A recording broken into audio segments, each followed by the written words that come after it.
So let's get started in the meantime. Thank you all for joining.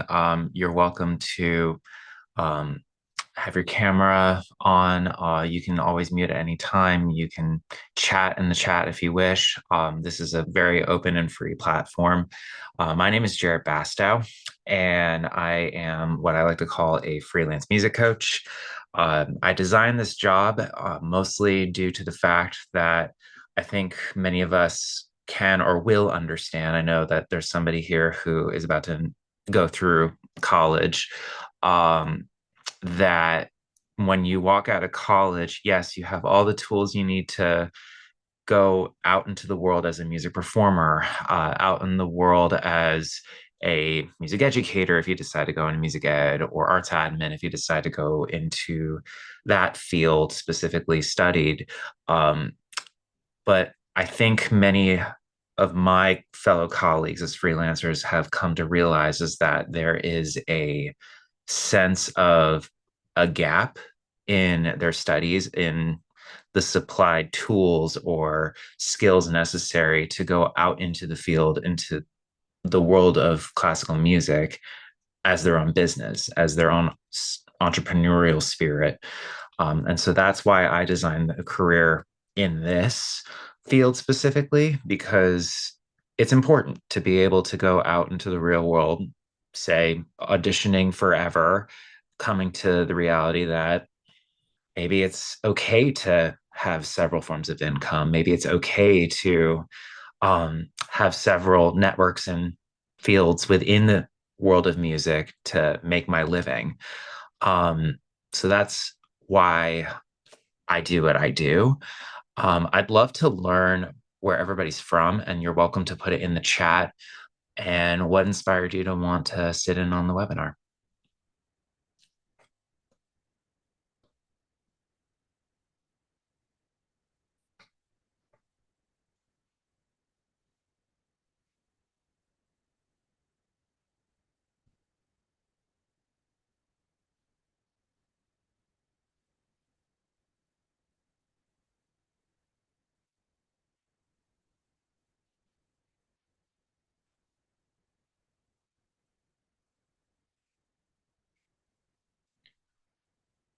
Okay, here we go.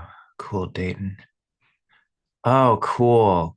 Did you just graduate from school, Antoine? I'm currently in school now, in grad school. Oh, you're in grad school. Cool. Nice. They know how getting started as a freelancer in new areas. Luke or WK, do either of you want to put something in the chat as to where you're based? Ah, here we go. Bartles, I'm here to learn about the freelance world as I head into college. Yes, Luke. Very, very important skill. Luke is actually a student of mine, so I'm familiar with who he is. He's about to walk into college and has kind of followed my path a little bit by what I've told him. And WK,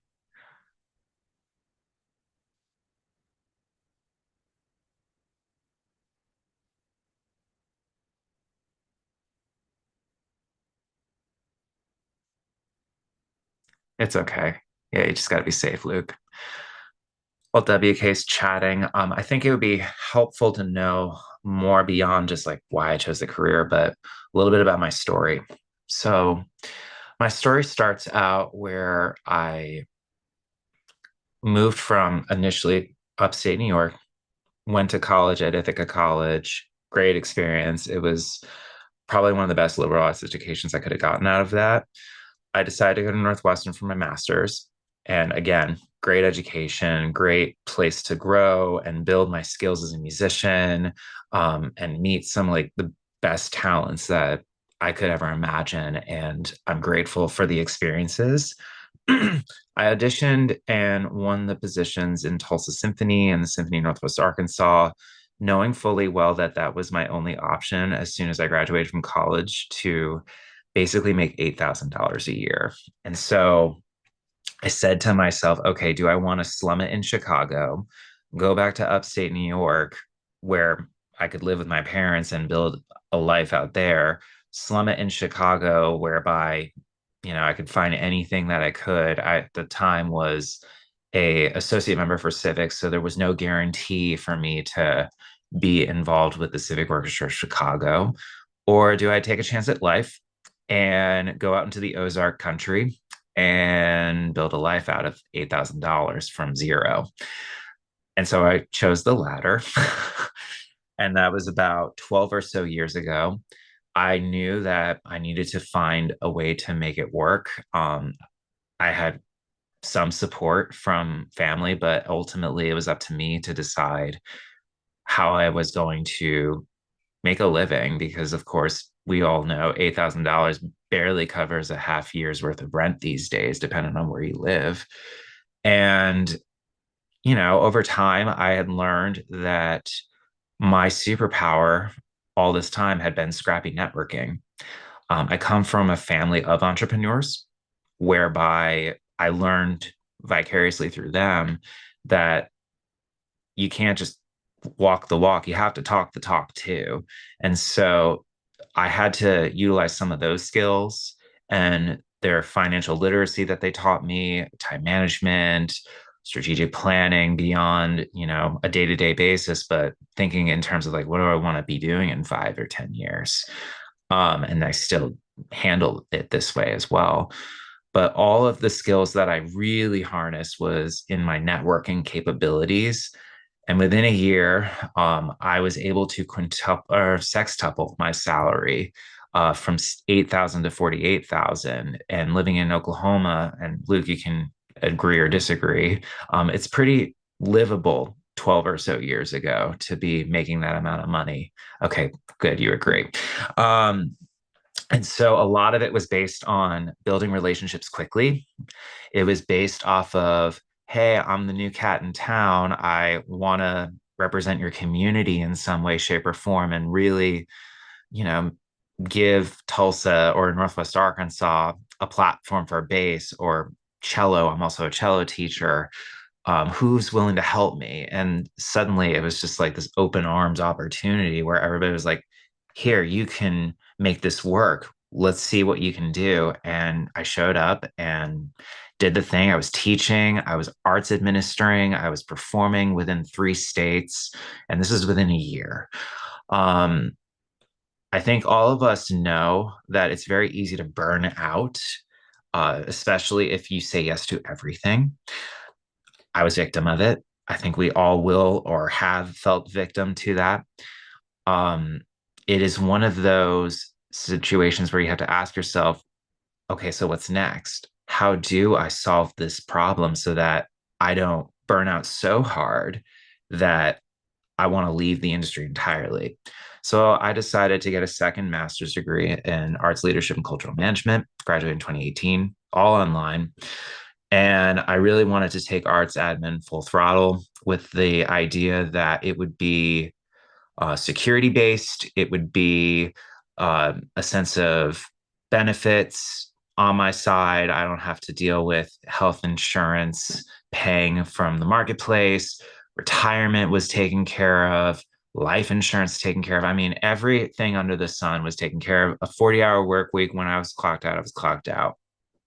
Um, I did that for a number of years until very recently when I decided I'm based in Houston right now, but currently zooming in Branson, Missouri. When I was in Houston, I took a job that I really, really liked, at least on paper, and thought, okay, this is going to be the deal breaker for if I really want to take this to the full throttle level rather than just freelancing my way all the time. I am in Taneycomo. How did you guess, Antoine? That's cool. Say hi to Robin Watson for me. She's one of the bassoonists. Yes, I love Robin. Oh my She God, is small world. amazing. I was Yeah, no. actually at camp with her a couple of weeks ago. Uh, uh-huh. Wow, that's a small world. Yeah, she probably caught you at IDRS too, didn't she? Actually, I did not make it to IDRS this year. Yeah. Rats. Okay. I will definitely send the message to her when I see her in 2 hours when we play a performance together. Um, any which way, I took the job in Houston, and you know, there are certain situations where we find ourselves saying, okay, it'll get better over time, maybe, even if it doesn't feel right to me now, hopefully it gets better. that was not the case for me. And that was not the case for me for most of my arts admin jobs, especially if it was like non-systematic based. My I want to call it a genius power. I have a superpower, which is like scrappy networking. There's a genius power that makes me tick and makes me work efficiently. And that is called being a relentless optimizer, where I need systems. I need to feel like there's a sense of organization, there's a sense of this and that, and a checkbox or data entry, all happy. This job was anything but. And the initial reason for me being out there was not necessarily to get a better career, but to run away from another job due to really, really difficult leadership, let's just say. And so it was to the point where it was starting to spiral me emotionally, being in that position. It was difficult for my husband being around me. It was difficult for others to be around me. It was difficult for me to be around me. Like I was losing myself. And I knew that it was not forever. And I also understood that change is hard for institutions and change is even harder for cultures like that. That I just said, you know what? There's a time and a place, and this is neither my time and neither my place. So I'm going to go back to freelancing. However, if I was going to go back to freelancing, I was going to do it differently. And I was thankful enough to have all the networks I had in Tulsa, Northwest Arkansas, Little Rock, Texarkana, Shreveport, that sector of the country to basically welcome me back within an email, just to say, we're happy to give you work whenever it's available. And I didn't think much of it. Um, so I did that. And I also said to myself, if I'm going to teach more directly, not just with private lessons, but like in clinics, but also in the schools, teaching more private lessons in really strong programs. Because what am I going to do from 9 to 5? Okay, I can teach during the day. Not a bad gig. Um, and then, of course, driving everywhere 7 to 8 hours to get to a gig because I live in Houston and everything is way up north, 7 to 8 hours. I knew that if I was going to change, I was going to find another outlet that was going to be worth my time. And that to me was helping the next generation of freelancers. I think what we can all probably relate to is that breaking into the scene is very difficult. And equally so, it was a lot easier probably 50 years ago when there were less musicians out there to compete against. And the question becomes, how can we put ourselves out there in a way that is unique to us, gives us a platform, and equally so, be able to do the craft that we love to do? And that's when I decided I wanted to be a freelance music coach where I can teach musicians how to be problem solvers, how to be their own business, how to, like I said, build time management skills, build efficiency, communications, learning how to build your brand, learning how to navigate financial literacy and taxes. All of the things that are necessary as a freelancer from the start to even when you're deep in it and learning how to automate your business, how to scale your business, how to build a team around yourself. We shouldn't have to feel this sense of we're doing this on our own when we have the ability to build a full force behind us. And that's why I built the system that I have now. It's been great. And I am super curious to learn from those that are here the questions they have about freelancing. And maybe I have the ability to provide some experience as well as maybe some tips and trade from what I've learned over time. Hit me with your questions. And also maybe like what you're doing now.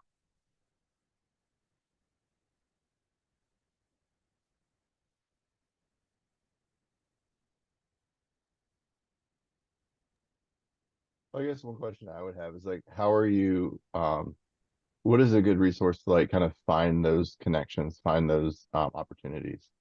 Sure, you're in Dayton, right? Yes. Yeah. So I guess the real question would be what are the opportunities that you seek? So like either playing in like musical pits or like getting options with like there's a either with the Columbus, Dayton, Springfield or Cincinnati symphonies, getting like either second or contra calls to fill in for those. Sure. Okay. I would begin with, are you affiliated with the union? Um, no. Okay. Sometimes the union, I'm not saying that you should or should not join, but sometimes the union does have contractor listings within their newsletters that they sometimes would offer every month. It typically would have an email address. It would maybe have a phone number if you're lucky, or if they want to publish that information. Alternatively, if you don't want to join the union, I know that many musicians are willing to help others, especially if they themselves need a sub um, for whatever occasion. It could be the musical pits that you're speaking of. It could be, God forbid, you have to play at an outdoor wedding. Oh, the poor bassoon. Um, they're willing to put a name out there, but part of it is just targeting the right people to get started. So I assume you're a bassoonist. Yes, I made that Yes. assumption. I Yeah. okay. Um, so perhaps speaking to a bassoonist within the Dayton community or the Springfield community, even checking in on the websites such that I say the websites like the Dayton Phil or the Springfield, Ohio Symphony. By the way, I know the conductor. I'm happy to give you the name if you ever want that. He played in the Tulsa Ballet, so like we're on great terms. Okay, cool. Yeah, Appreciate Peter. it. Hmm. And yep, name dropping, sorry. And he could probably direct you to specific bassoonist or maybe an oboist or just any wind player would probably be able to help you out in some way. And why not stop there? Why not string players or brass players? Just any name that you can think of. My theory about networking, it's about not necessarily who you know, but who you know that they know. And that's what builds outward such that they're going to have you be visible to them. That's how I would get started from like a contractual basis. As it relates to you're thinking about orchestra subbing as well.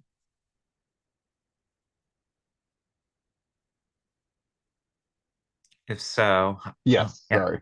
Okay, yeah, you're good. If so, my strong recommendation would be reach out to the personnel managers or operations or orchestra manager. Let them know that you're based out of this community. You're willing to sub and or take an audition with the organization at any point. Um, be upfront and provide the resume immediately, as well as a sample of your playing. I don't know necessarily what bassoonists are expecting to hear, but I would imagine the expo to the Mozart concerto. Probably if you're thinking second or contra, yeah. Yes. Yep, no first or just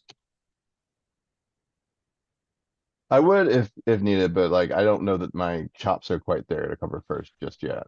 okay, that's fine. So I mean, this is just like me thinking like outside the box for a minute, but thinking maybe about I don't know, maybe like the Berlioz Symphony Fantastique excerpt for the second bassoon. Just immediately comes to mind. Maybe Rite of Spring if they really do want to hear a first solo. Perhaps maybe the Mother Goose contra excerpts so that there's a little bit of variety. But if you're leaning toward second and contra, maybe having one or two extra in Okay. your recording sample, just so that there's a little bit of diversity in your audio profile, you know? Okay. Yeah. Yeah.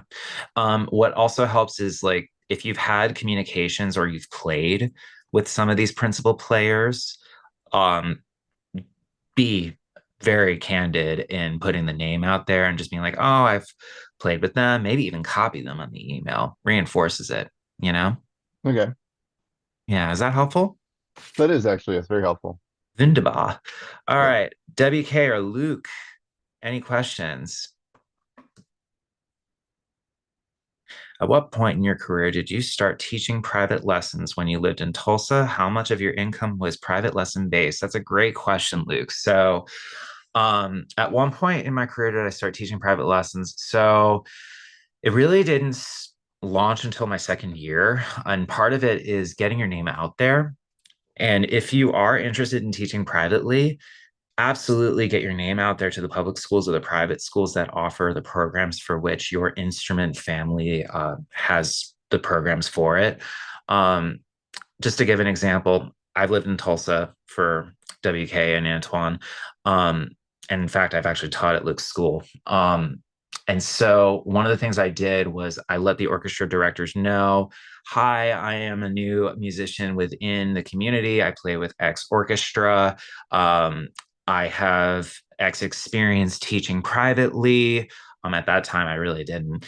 And nor was I Suzuki trained like I am now. But there's a little bit of fake it till you make it. I hate to say that, but that's the only way you learn how to start. You let them know that you're a teacher or that you would like to teach lessons. Um, and you can go into the schools and give like a free clinic for a day and maybe have like a bass sectional or work with the low strings in the capacity of your knowledge of how you could benefit that ensemble, maybe even going one step further and seeing if there's a student that needs some sort of right or left hand or postural technique addressing and just teach them for that one class. But of course, share the resumes so that they can share the contact information to the parents. And that gets you started. Another option, and this goes for Antoine or WK. I assume WK is a when brass or violin or excuse me, violin, string or percussion. Go to your local shops and share your information with them as well, such that they might have a teacher's page, and that's their opportunity to let you know that they exist or that you exist in the capacity of giving private lessons. And that's your opportunity to say, I teach in home, or I teach within the studio at that music shop, or you would teach at the school. It just depends on what needs to be done. Um, that being said, I figure that's how you would get started. And the ratio at that point is, I would say when I was performing, it was about 60-30-10. And I say 30 being teaching and 10 being administering back then.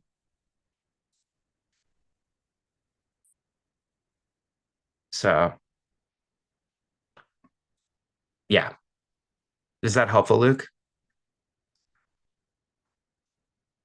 Great. Glad I could help. Any other questions?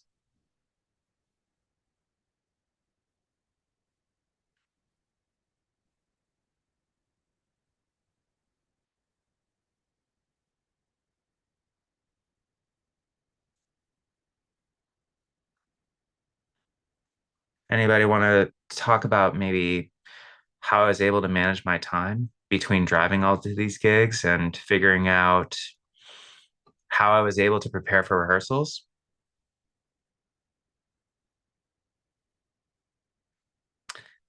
Yes. So I learned this from a colleague. Um, it takes about $10,000 to win a full-time job. That's the rumor that I've heard back in the day. And perhaps Antoine or WK can identify with that statement in that, you're paying to get there, you're paying to stay over there, you're paying to get your equipment in working order, you're paying to obviously eat while you're out there, you're maybe even networking while you're out there. So, yes, expensive for sure. Preparation, sure, it takes time. It takes a lot of mental focus, which also requires time and energy. Um, so top orchestras, it depends on their policies. They may or may not pay for your flight. Many regional orchestras, it's expected that you will just get there. And I also feel that unless there's like an appointment that a top orchestra has for one individual, it's very likely that they would pay for it. But I mean, every orchestra's budget is going to be different at the end of the day.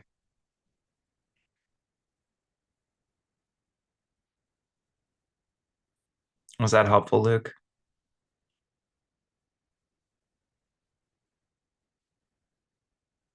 I realize you're driving. I'm sorry.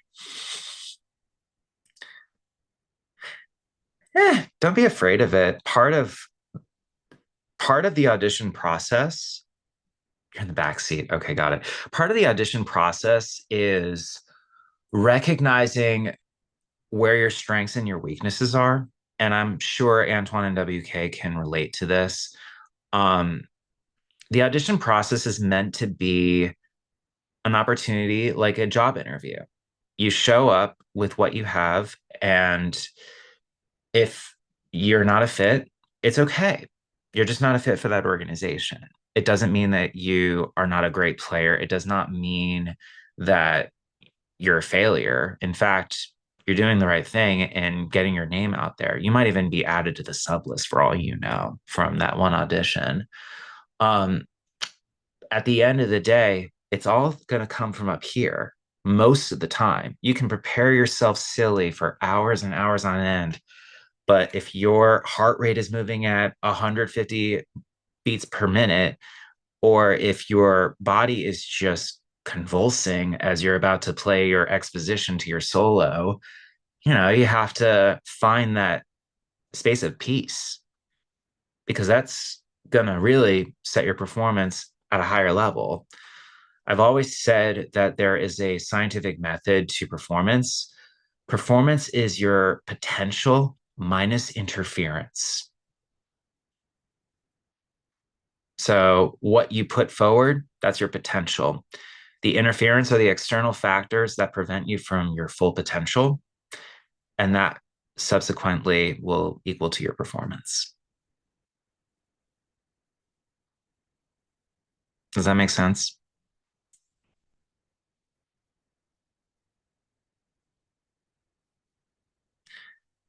Antoine, yeah. So, how did I arrange time between traveling and working on music? Good question. So, thankfully, I didn't travel so hard in the beginning like I do now. In the beginning, I mean, we're talking like over a decade ago. So, of course, I was like trying to absorb as much as I can on a weekly basis.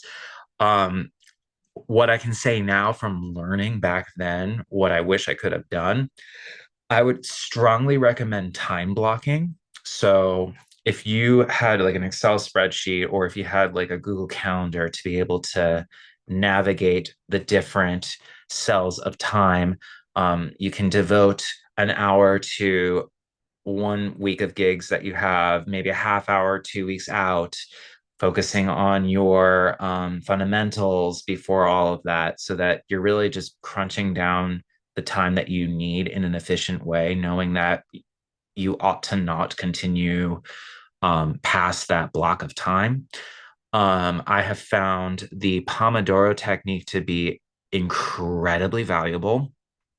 The Pomodoro technique is where you devote 25 minutes to really focus intentional tasks.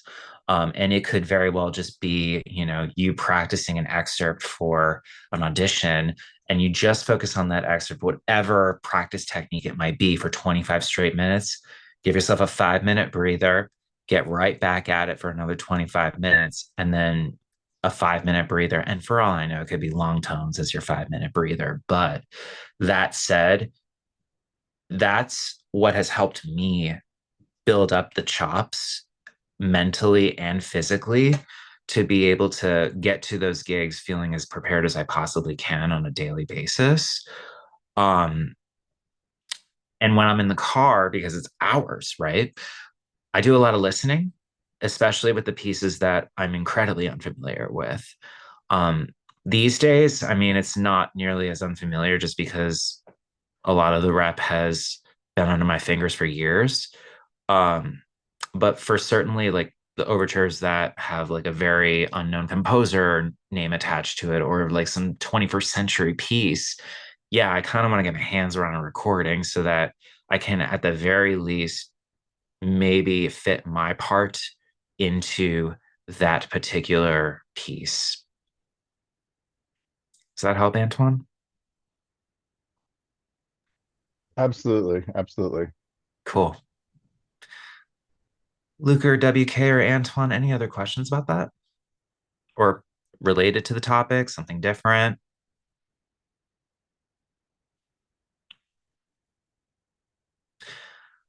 What are our biggest fears after graduation? With the assumption that everybody here is about to, graduate soon or just graduated or about to enter. What are our biggest fears?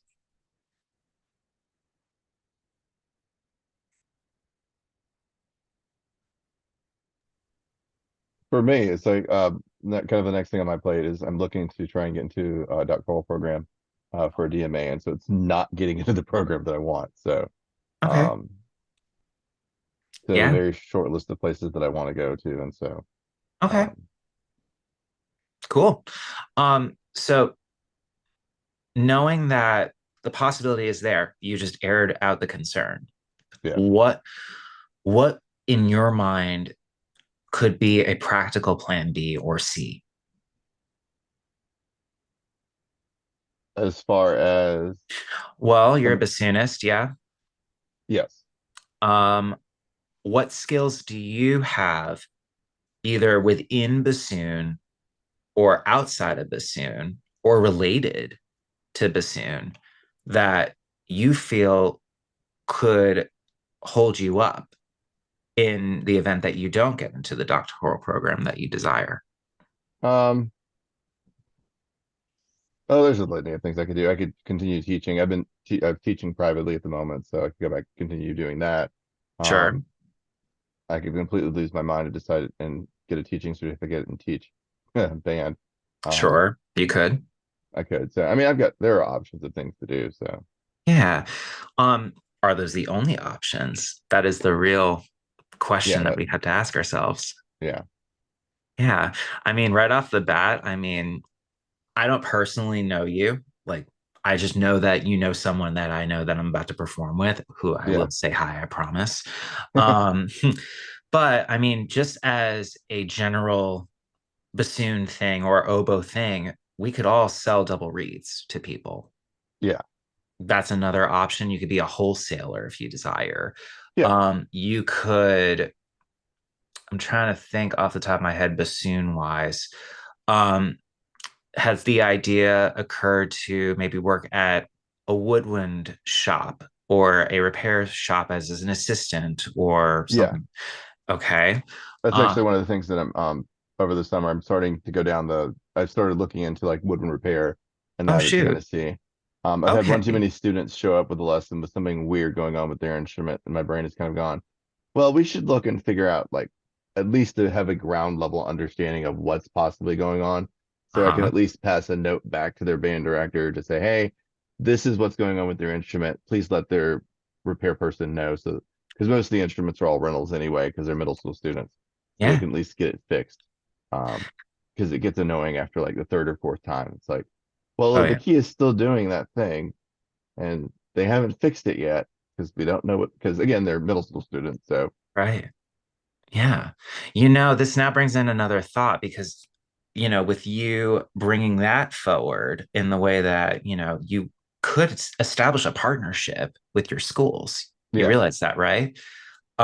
You could go into the schools with the knowledge that you may know, right? And be able to potentially solve a lot of their problems if you are able to establish some sort of a fee structure or an invoice structure in the way that, hey, I will repair your double reed instruments.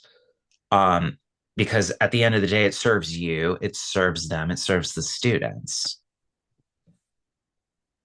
yeah, You can be a vendor in that capacity. true. And there are not enough.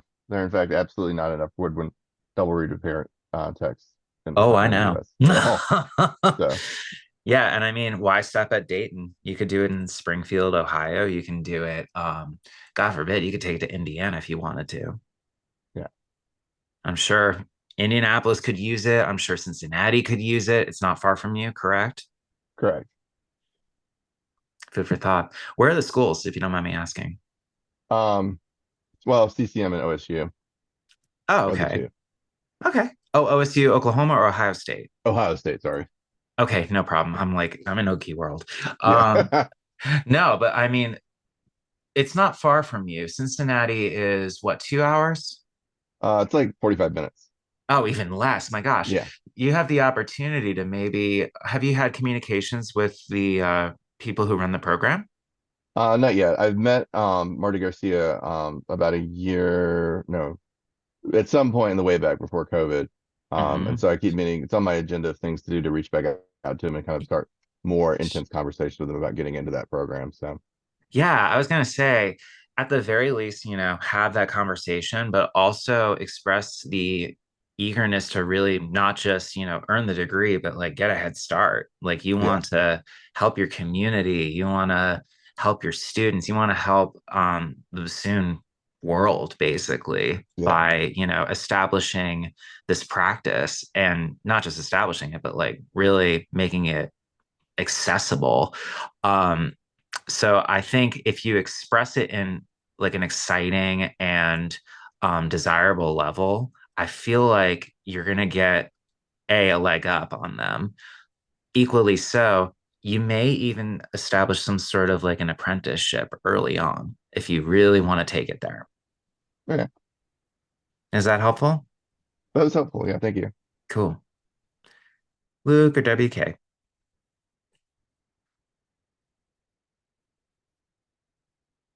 A period of time after college where you have to pay for rent, practice for auditions, and then land an audition. Sure. So I'll admit I did have some support as soon as I left grad school. However, I was also juggling working at Starbucks. I was juggling practicing for the gig. I was practicing to um, make sure that I was going to get an audition as well. So specifically, Luke, are you talking about time management? Are you talking about budgeting? Are you talking about um, finding the mental and the physical endurance and stamina to get to it? Can you be more specific? Time. So I know that you had to sign off for just a minute after I had a little conversation with Antoine.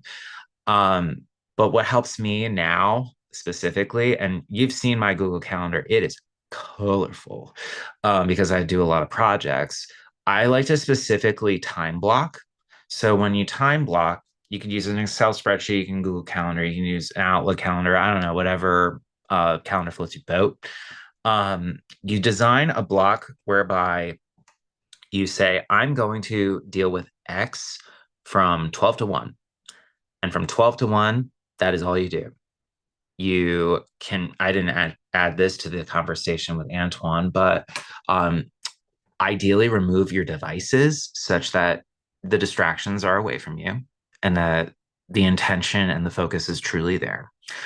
Um, and one of the things that has helped me over time is the Pomodoro technique, where you apply 25 minutes to a really devoted, focused task. Give yourself 5 minutes to breathe, rinse and repeat, basically, until you fulfilled that block so that you're not brain dead after the hour.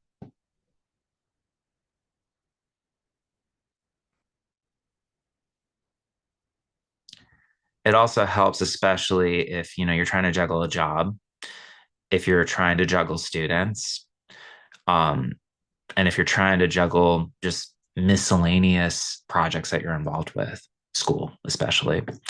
It's a matter of being intentional, and it's a matter of really sticking to your guns and being focused. Is that helpful, Luke?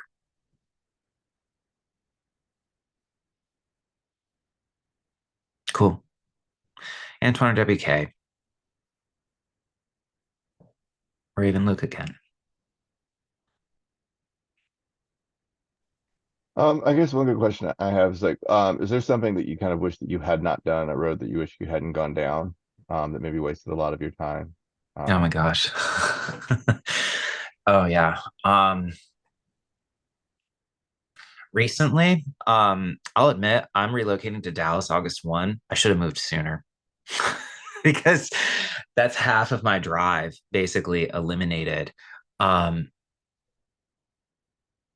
and it's just, really daunting to know that, um, you know, 30,000 miles of my year could have been devoted to other things, like building a bigger studio or getting contractors to, get me involved in playing in their communities or grilling on audition repertoire.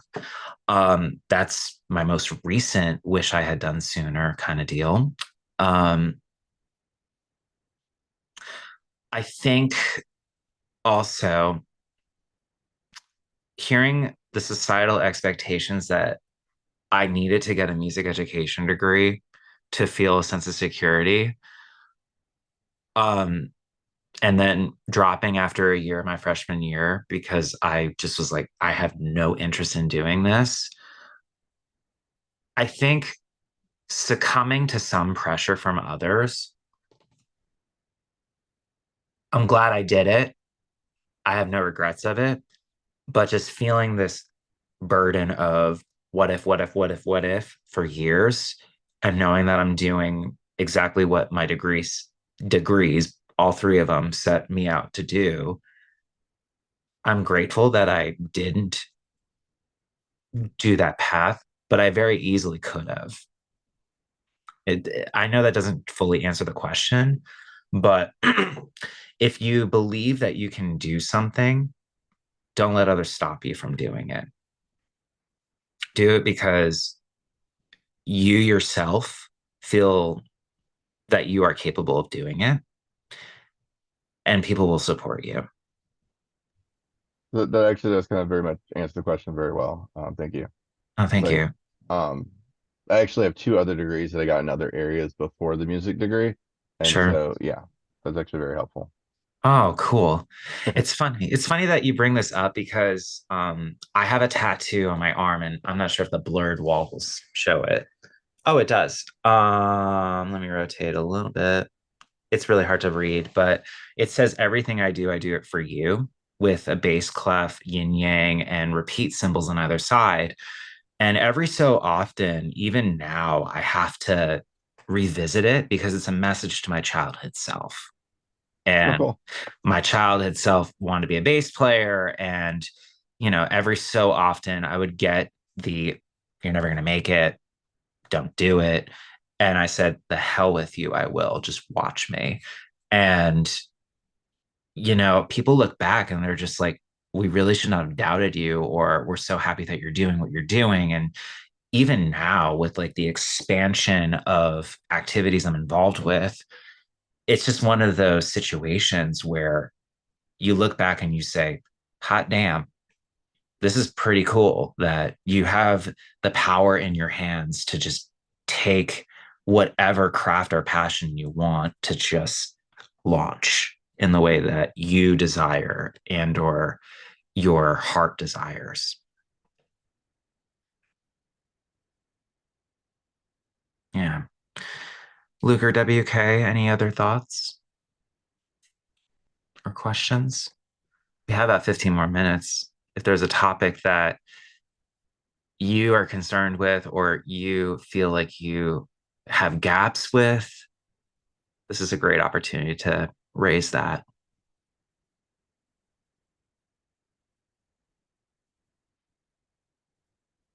All right, Antoine.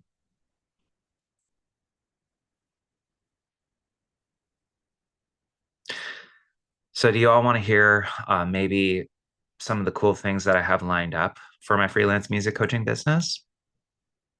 You can type yes in the chat or you can unmute. Okay. So, I've heard from many of my freelance colleagues, and I think it comes down to the fact that, you know, we feel this sense of we go out into the real world. 2% of us get a full time orchestra job, but many of us get a full time education job and maybe not feel fulfilled, um, have a sense of artistic integrity, or just leave the field altogether, whether it be in music ed, performance, or what have you. Research has shown that freelancers actually feel more compelled to stay in the field.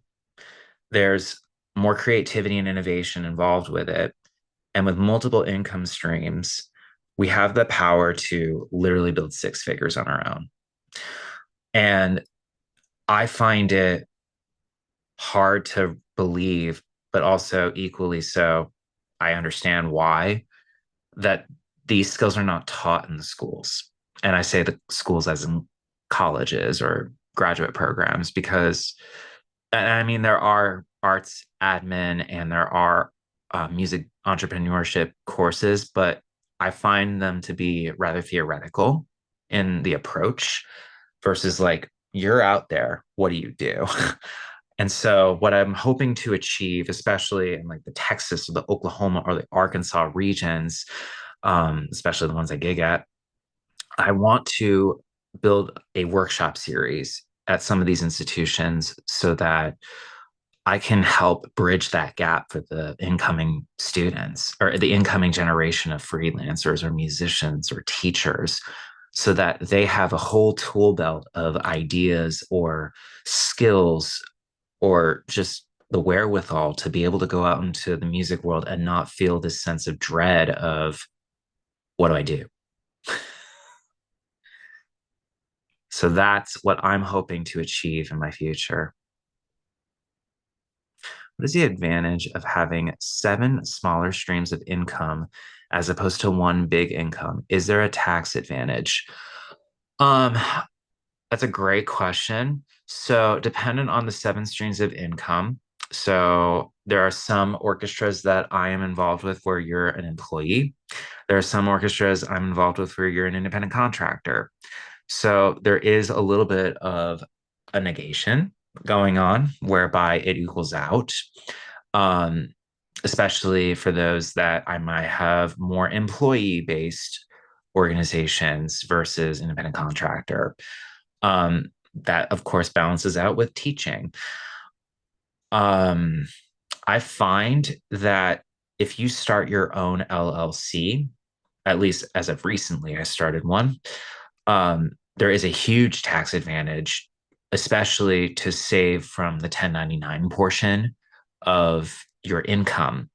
1099s being from independent contractors, whereby you are responsible for your own withholdings.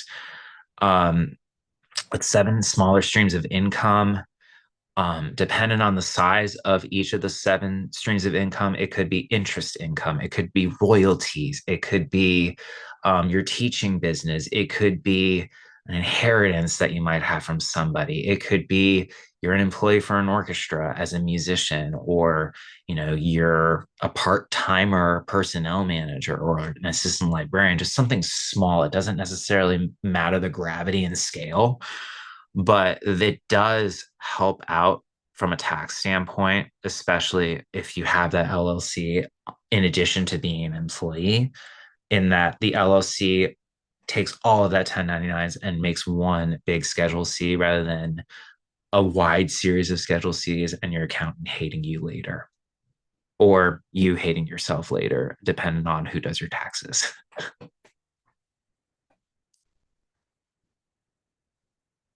Like health insurance or life insurance, car insurance, health insurance. Depending on who you're employed with or who you employ yourself to be. As a freelancer, I have found that there are entrepreneurial based health insurance companies that are out there. It just depends on what you're after in terms of your health benefits. Specifically, me, I chose to not have like the best package ever because, I'm trying to save on expenses, but I also never visit the doctor. So you have to ask yourself those kinds of questions ahead of time to be able to assess the best health insurance plan for you. Say you are full time and you want to freelance on the side, I'm sure your employer will give you some sort of health benefits package whereby you can, once again, assess the best plan for you according to your needs. Does that make sense? Do some orchestras give? Yes, some orchestras give health insurance. It's typically the ones that give a full-time salary to the musicians that play for the organization. Um, and I mean, I don't have like the dollar figures to be able to tell you like what is full-time. However, it's usually the ones with a significantly higher budget size in the grand scheme of things. If you were to look through the League of American Orchestras, is typically um, as low as a tier 3 orchestra, as high as a tier 1 orchestra.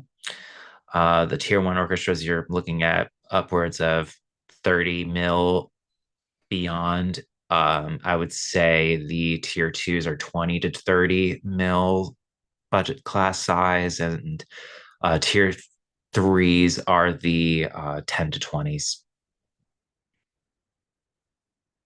I'm just ballparking. I know it's really nice to have all that money to be able to do all the programming. Yes. And pay the people to do it. Any other questions? How about 5 more minutes? I have time for maybe one more. And then I'd like to close out with something.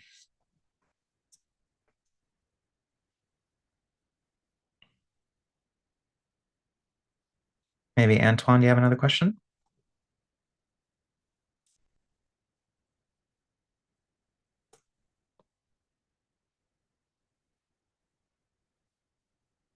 No?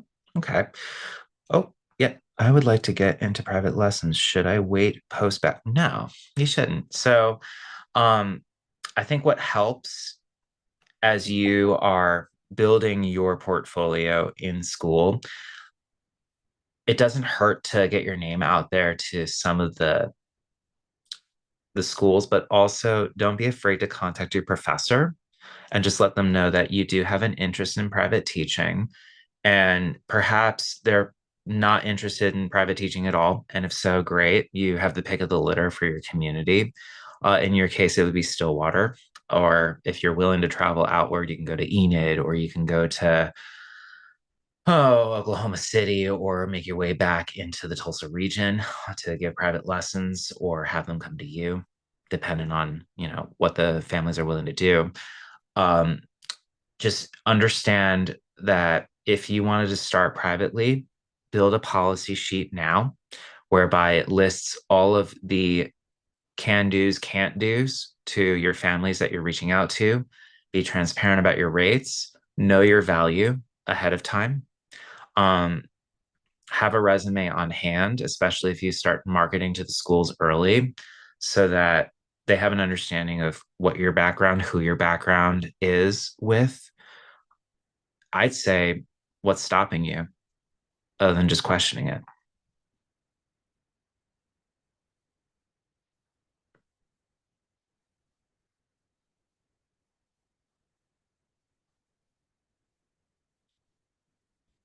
Do we have any other questions?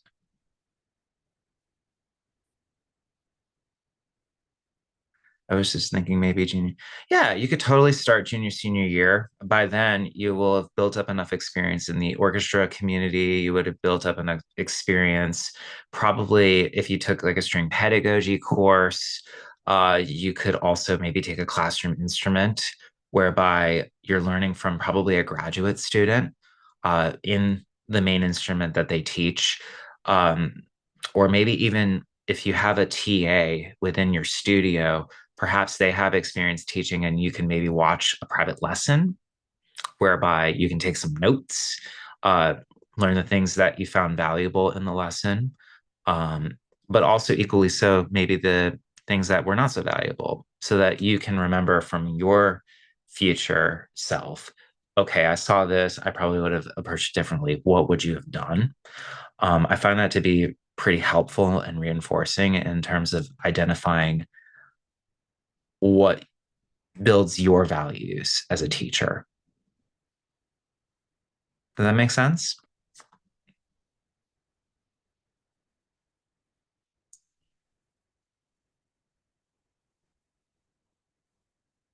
Cool. Okay, awesome. Any other questions? Any other questions?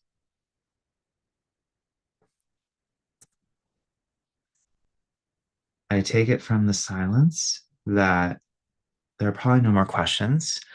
What I'm going to post on the chat now is a Calendly link. I am accepting clients at this time. I am offering a discount for those who want to um, be a part of my program that I'm offering, which will include one-on-one coaching sessions. It's all online, mind you, a group class session, an entire curriculum on how to build your freelance journey as you see fit, as we strategize together. Um, and what I've put into the chat is a Calendly link to see about the idea of scheduling a strategy call for 30 minutes. You could just click the link according to your availability as it aligns with my availability, and we can take it from there.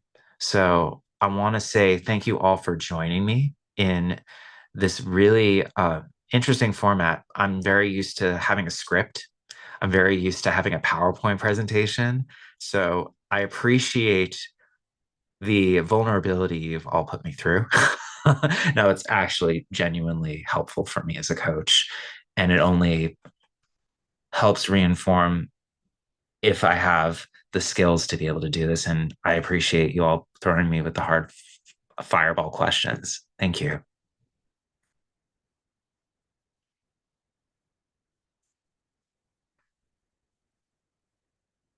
I hope you all have a lovely day. I'm about to perform a concert. Woo! Take care. You're welcome.